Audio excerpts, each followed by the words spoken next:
markets. First of all, the growth forecast. He said the OBR had increased that to 1.4% for this year, 2.4% for next year, but for some reason dips to 2.2% in 2015, and then the outer years you can largely ignore because they don't really mean very much. It should be noted that the Bank of England thinks the economy will grow this year and next year more quickly than the OBR is currently saying.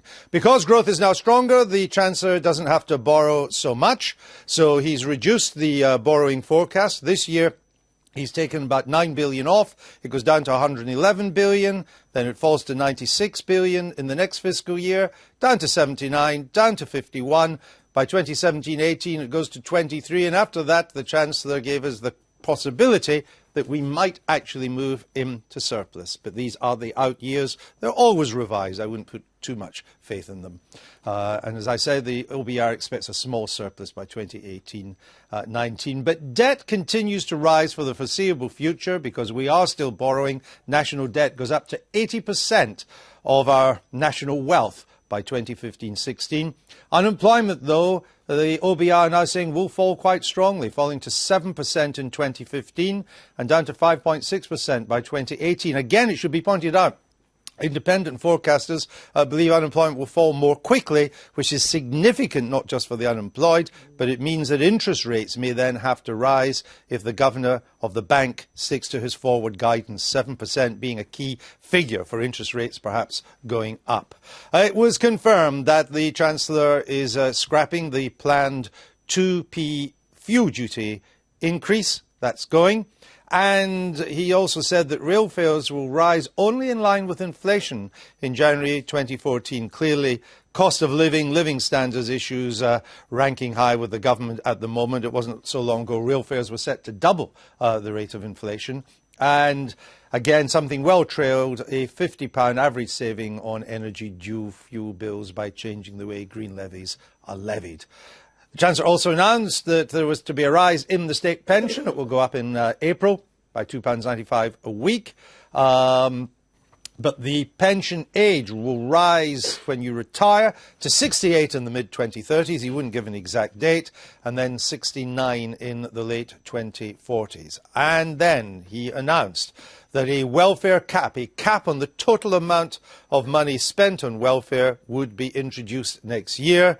That is clearly, I suggest, designed to embarrass Labour, or at least to get a response from them. The Chancellor also said it would not include pensions. State pensions would not be in the welfare cap, neither would the job seekers allowance, because that goes up and down depending on the level of unemployment, the state of the economy. Another idea that was well trailed in advance is that for non-UK residents who buy homes in this country, when they come to sell, no doubt having made a substantial gain, if it's in central London, they will pay capital gains tax now, just as British citizens pay capital gains tax on their second homes. He also announced there will be £3 billion of additional departmental savings at central government level over the next 3 years. Not a huge amount, but maybe a bit painful on top of all the cuts that have fallen on departments so far. And the idea that was trailed at the Tory party conference had been in the Tory manifesto, the married couples tax allowance will be introduced in 2015, probably just in time for the election. On the business front, the Chancellor announced that business rate increases would be capped at 2% from next April, that there would be a £1,000 discount for small retail businesses for the next 2 years, an attempt to try and get some life back into the high street these days, and that employer national insurance contributions will be removed from under 21s, an attempt to get more of that million youth jobless back to work. On education, it was confirmed that there would be free school meals for the first 3 years at school of infants in England.